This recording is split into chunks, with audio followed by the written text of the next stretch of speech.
The archive smelled like burnt circuitry and old paper, two scents that had no business existing together until humans made them coexist by sheer stubborn habit. Curator Third Velthon pressed 4 of its sensory filaments flat against its thorax and tried not to breathe through the upper cluster. It did not entirely succeed. "Welcome," said its translation implant, smoothing the guttural consonants into something the tour group could process, to the recovered data repository of the conclave. "What your species calls." It checked the plaque, because it always checked the plaque, because the plaque was the whole reason this wing existed, the museum of the ancient internet. The group shuffled forward. 17 juvenile conclave students scaled in the pale golds and grays of the education cohort, their sensory clusters rotating with the fidgety attention span of the young. Behind them, hanging back near the pressure seal, like she was already planning her exit, stood the human. Her name was Dr. Mara Kessler. The intake manifest listed her as an academic observer, on loan from the Joint Humanity Conclave Cultural Exchange Program, which was a polished way of saying the conclave had agreed to let one human poke around its most sensitive archive as a diplomatic gesture, and the humans had sent Mara because she was the best they had, and also, she later admitted, because nobody else had volunteered. She was 41. She had the look of someone who had spent those 41 years arguing with institutions and occasionally winning. Her hair was pulled back with the kind of efficiency that had given up on elegance. She carried a battered field recorder that the conclave security system had scanned 6 times at the entrance and cleared with evident reluctance each time. Around her neck on a cord hung a small laminated photograph. Velthan had cataloged it during the intake scan. 2 humans, older, standing in front of a body of water. Her parents, the manifest said, deceased. The cord was frayed. She had been wearing it for a long time. "The excavation of the human internet," Velthon began, sliding into the cadence it had practiced across 1,100 tours, "represents the single largest archival project in conclave history. Over the course of 60 standard years, our recovery teams extracted and preserved approximately 0.003% of the total data volume estimated to have existed before the cascade collapse of 2247.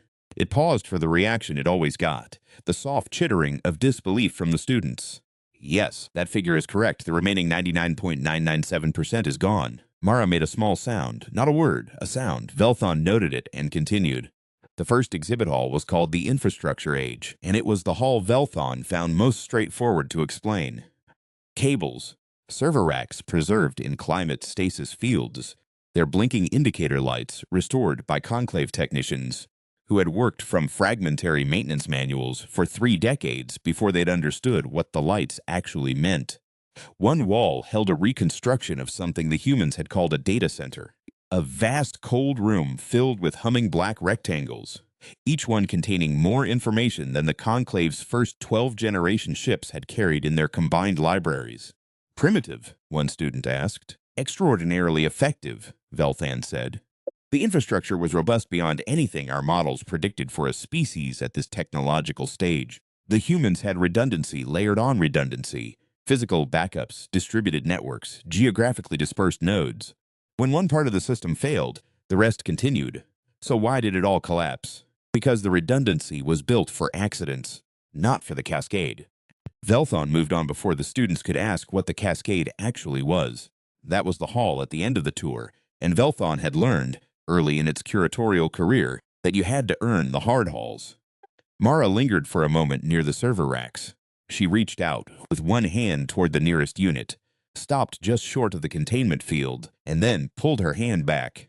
She did it with the particular restraint of someone who wanted very badly to touch something and had decided, for reasons she was keeping private, not to. She caught up to the group without a word. The second hall was the one the students always liked best, and Velthon privately thought it was the most interesting for entirely different reasons than the ones they appreciated. It was called the Artifact Hall, and it contained objects. Physical objects.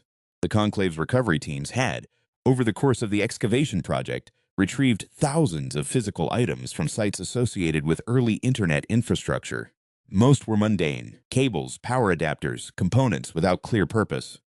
But a small selection had been elevated to the exhibit because they demonstrated something the excavation teams had found consistently puzzling about human civilization.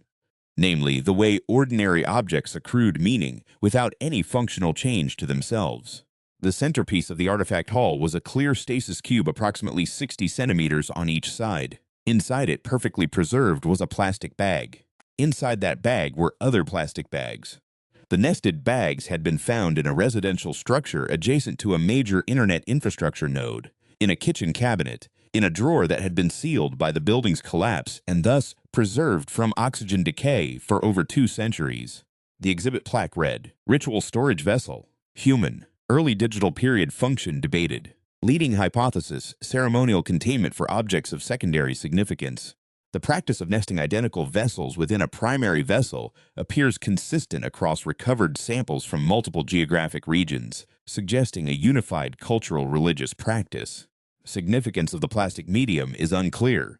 Some researchers have proposed the bags represent a material metaphor for the human concept of backup, the same data stored in multiple nested layers, transposed into physical ritual.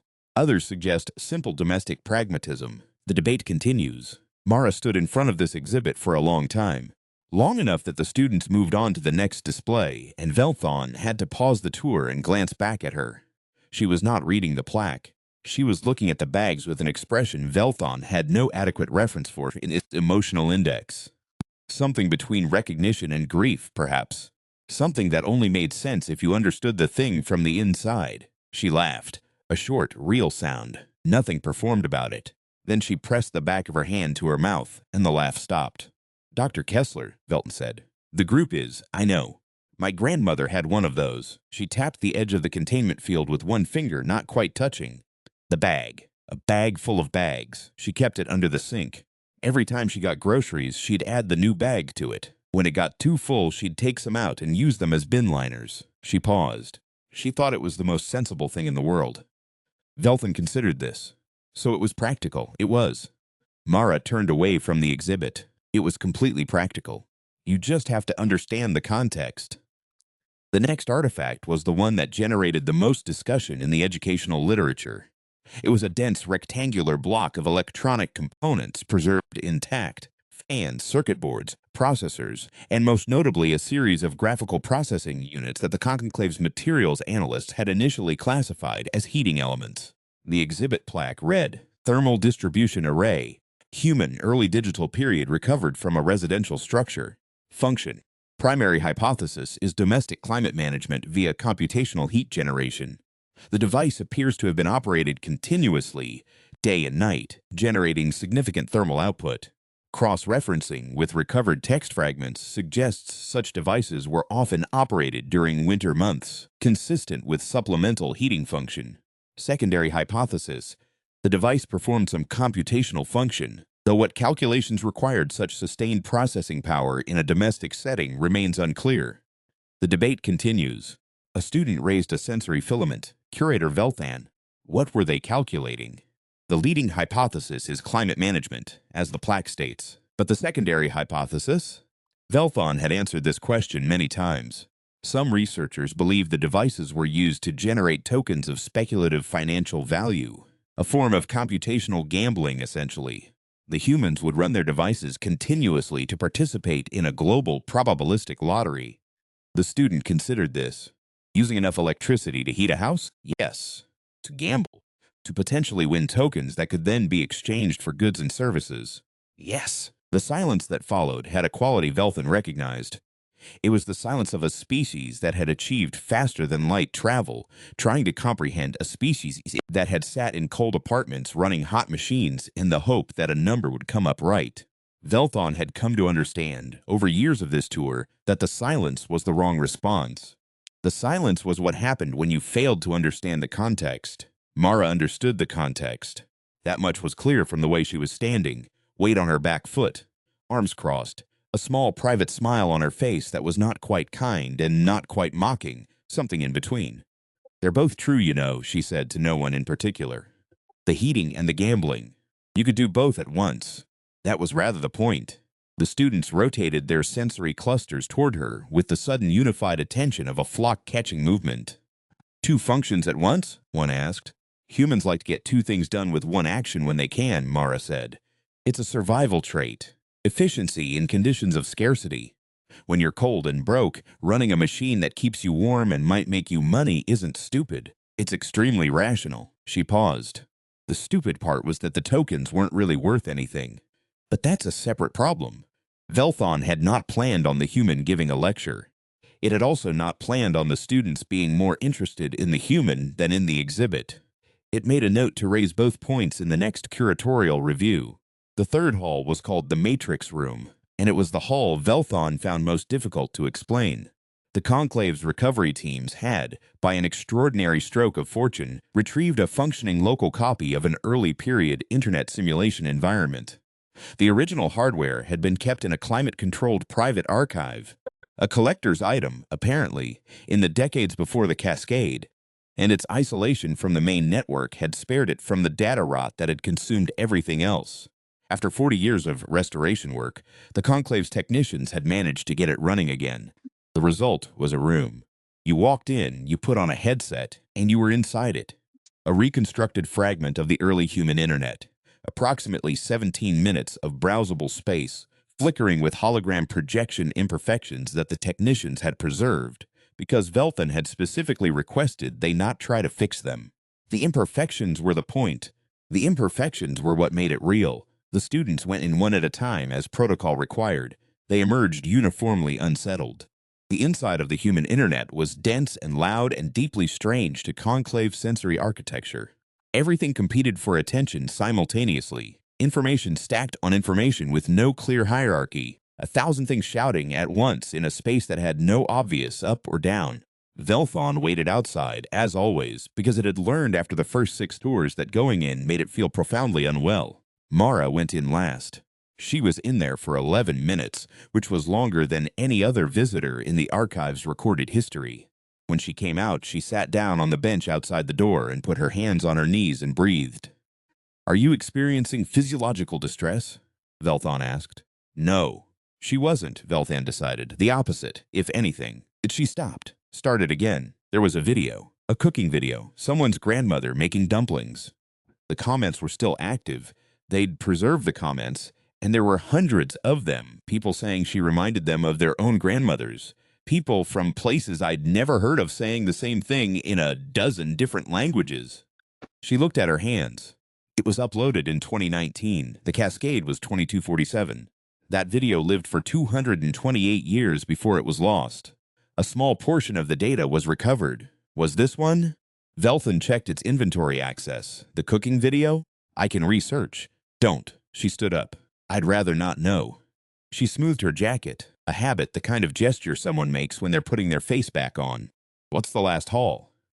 The last hall was called Cascade, and Velthon had dreaded this part of the tour in ways it could not fully articulate, because the Cascade was the part where the human story ended, and Velthon had been giving this tour long enough to understand, in a way it had not understood when it first began, that this was a profoundly different category of exhibit from everything that came before. The Cascade Hall was minimal. No artifacts, no reconstructed environments, just a long room with a single long table, and on the table, in a case, a single physical object, a circuit board.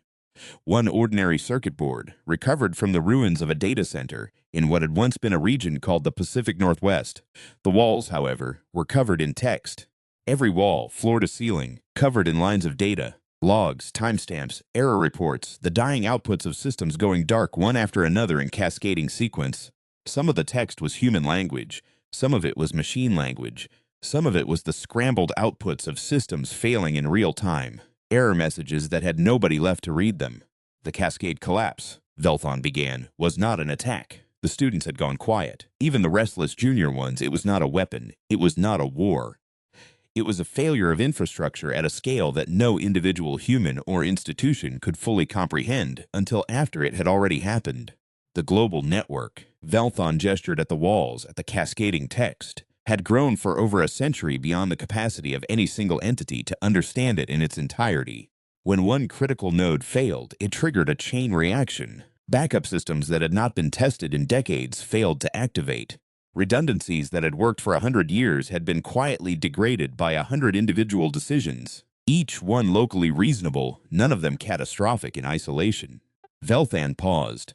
It took 11 days. 11 days from the first failure to the loss of 99.997% of all recorded human data. Nobody spoke for a while. The wall text scrolled slowly. Humanity survived, one student said finally. The tone was not a question exactly, more like a check. A verification of something they needed to be certain of. Humanity survived, Velthon confirmed. The cascade destroyed data, not people. Human knowledge that existed in physical form, books, printed records, local archives, survived. The rebuilding took 3 generations, but it proceeded. The humans you work with today are their direct descendants. Velthon paused, and this was the pause it had added to the tour 17 years ago, after a long night of sitting alone in this hall, looking at the text on the walls. What was lost was not recoverable. What was built in its place was different, changed by what was lost. Another pause. We recovered 0.003%. In 60 years of effort, with the full resources of the conclave, the rest is gone. The students were very still. The cooking video, one of them said.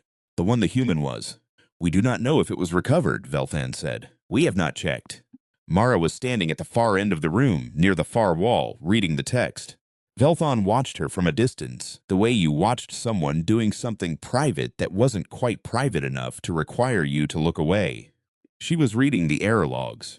The machine language ones, the scrambled outputs, the ones that didn't mean anything except that systems had been alive and then were not. Her hand went to the photograph on the cord. Not holding it, just touching it, the frayed cord. Velthon walked the length of the room and stood beside her. You have studied this period, Velthon said. Academically. For 20 years. Does knowing the history, does it change the experience of being here? Mara considered that. Yes and no. I know the dates. I know the sequence. I know the technical factors. She looked at the wall. But you can know all of that and still not. She stopped. Tried again. There's something in here that I didn't expect. The error messages. The system's going down. She pointed at a line of text, a timestamp, a node identifier, a 3-digit error code, nothing more. That's a server in Oslo. At 14:32:7 on day 9 of the cascade. It sent that error, and then it never sent anything again. She was quiet for a moment. It was just doing what it was built to do. Right up until it couldn't. Velthon looked at the line of text and tried to understand what she was seeing in it. It had given this tour 1,100 times. It had delivered this speech about the cascade 1,100 times. It had watched hundreds of visitors, conclave and non-conclave alike, stand in this room and react to the walls. None of them had ever looked at a single line of machine error code and found a server doing its duty until the end. Dr. Kessler, Velthon said carefully, why did you request to come here specifically? The Cultural Exchange Program allows observation across many conclave institutions. The standard academic observer program rarely includes this repository. She was quiet for long enough that Velthon thought she wasn't going to answer. My parents were archivists, she said. Human digital archivists, recovery specialists. They spent their careers trying to reconstruct what the cascade destroyed, working from physical fragments, from printed copies, from memory. People's actual memories, oral history projects, that sort of thing. She touched the photograph without looking at it. They recovered a lot. By human standards, a lot. A few thousand hours of video, hundreds of thousands of text documents. They were very good at it. And then they died, and I became an archivist. And I've been trying to explain to the conclave for 11 years that what you have here matters more than you're treating it as mattering. The edge in her voice was not quite anger. Something older than anger. You recovered 0.003%. That's your number. You say it on every tour. I've read the reports. You say it like it's a failure. But that's hundreds of millions of individual documents, pieces of individual human lives. A grandmother making dumplings, someone's error log from Oslo, bags full of bags. She looked at Velthon, and the look was not unkind. I'm not here to study the cascade. I've studied the cascade. I'm here to argue in person, to whoever will listen, that the 0.33% deserves more than 3 hours of guided tours per day. Velthon was quiet. The students come here and they feel sad, and then they leave and they go back to their normal lives. And the archive goes back to being maintained by a staff of 9, including you, for an institution with 1,100 years of active records. She wasn't accusing. She was stating facts with the calm of someone who had stated them many times before. Humans lost 99.997% of everything they recorded in the first 2 centuries of digital civilization. The 0.003% that survived is in your basement. It is climate controlled. I know it's climate controlled. And there it was, the ghost of something almost like affection in her voice, the way you speak to an institution you are furious with, but cannot bring yourself to stop caring about. It's well preserved, and it's under-resourced, and it's staffed by 9 people, one of whom is you, and you're the best of them, and I know that because as I've read every tour log this facility has published, and yours are the only ones that don't treat the artifacts like curiosities. She let out a long breath. I'm sorry, that was a lot. It was accurate, Velthon said after a moment, in material detail. She looked at it. The look held. I want to make the case, she said, for a full reclassification of this facility, not a repository, a living research institution, joint-staffed, human and conclave. I have a proposal. It's been reviewed by the exchange program. I just needed to. She stopped. I needed to come here first, before the meetings, before the politics. She looked at the wall of text. I needed to see it. Why? Because I needed to know if it was worth fighting for, she said it simply. And now I know. The tour group was waiting. Velthon could see the junior students through the doorway, the restless rotation of their sensory clusters, the particular fidget of the young confronted with something heavy that they didn't yet have the framework to fully process. I will walk you to the administrative wing, Velthon said, after the tour concludes. She looked at it with the expression its index still couldn't quite categorize. Not quite surprise. Something softer. Thank you, she said. The proposal, Velthon said. I have read it. I obtained a copy through the facility access logs when your visit was scheduled. It watched her process this. You should know that you have at least one reader within this institution who found it compelling. Mara was quiet for a moment. Then she smiled. It was the first full smile Velthon had seen from her in 3 hours, and it changed her face considerably. How long have you been a curator here? She asked. 43 years. And you've given this tour 1,112 times. Do you know all of it? The whole archive. Not all of it. The full archive has approximately 340 million indexed items. I know perhaps 12,000 of them personally. There are researchers who know more specific sections, the pre-digital textile records, the audio archives, the map collection. Velthon paused, but no one person knows it all. No one species could. That's why it needs to be joint-staffed. Yes, Velthon said. That is why. They stood together for a moment in the Cascade Hall, the 2 of them, in front of the wall of dying error codes, the last transmissions of systems that had kept going until the last possible second. The room was quiet. Through the door, one of the junior students had begun chattering at another one. The relief noise of young things released from solemnity. The irrepressible, ordinary business of being alive. There's a tradition, Mara said, in human archival work. Before you start a recovery project, before you begin the actual work, you're supposed to sit with the loss for a minute. Just sit with it. Acknowledge what's gone and can't be recovered. And then you turn around and start working on what can be. That seems, Velthon said, like a useful protocol. It was invented by a woman named Priya Chandrasekhar. She worked on post-Cascade recovery for 40 years, starting when she was 19, and she's the reason about a third of what humans managed to save was saved. Mara touched the photograph on its cord. She wrote it down. The protocol. In a physical notebook. Her granddaughter brought it to a recovery conference in 2310 and stood up and read the whole thing out loud, and it's in the... She stopped. In the archive, Velthon said. Yes, item 741209, Velthon said. Section 14C, Human Textual Records, Early Recovery Period. I have read it. It watched Mara's expression shift, the way light shifts when a cloud moves. It is, as you say, worth fighting for. For a long moment, neither of them said anything. The wall scrolled. The error codes accumulated, the way they had accumulated for 200 years, the way they would continue to accumulate as long as the machines kept running. Then Mara straightened up, squared her shoulders. The same gesture, Velthon thought, as smoothing a jacket after an emotional moment. The physical act of getting ready. Let's finish the tour, she said. Velthon turned toward the door. Behind it, the students waited, young and restless and full of the future. 43 years of this work. And Velthon still found something remarkable about that. The way the next generation always showed up, always restless, always waiting on the other side of every door. After the tour, Velthon said, I will introduce you to my colleagues on the conservation staff. Dr. Orith in particular. She has been arguing for joint staffing since before I was appointed curator. Has she been getting anywhere? She has not. She will be pleased to have support. Velthon paused.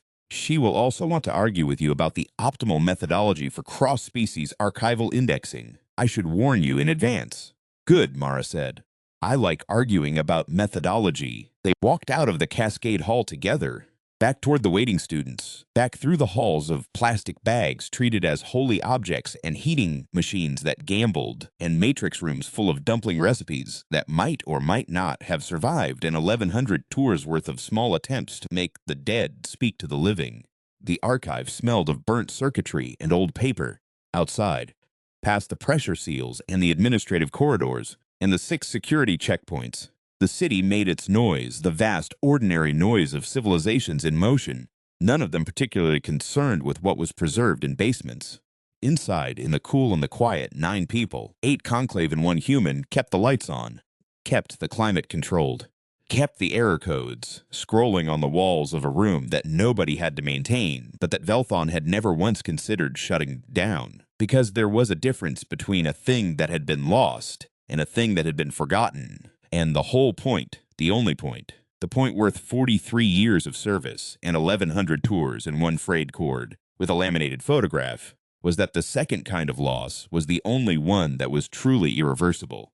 Mara Kessler walked into the main hall where the students were waiting, and they rotated their sensory clusters toward her, and she looked at them with the look of someone about to do the thing they came here to do, the work they had been working toward for 11 years, and she said, "I have a question for you all. You saw the bag full of bags. You saw the machine that was gambling and heating at the same time. You went inside the matrix, and it was loud and confusing, and it gave you a headache." She paused. "Did any of it feel like a dead civilization to you?" The students were quiet. Then one of them said, "No." "Good," Mara said, "it's not. Now let's talk about what we're going to do about that." Velthon stood at the back of the hall and listened to her begin, and outside the archive, the city made its noise. And inside the archive kept its silence, and on the walls of the last hall, the error codes kept scrolling, keeping faith with the systems that had sent them, the way things do when they are built well enough to keep going right up until the end, and sometimes, a little beyond it.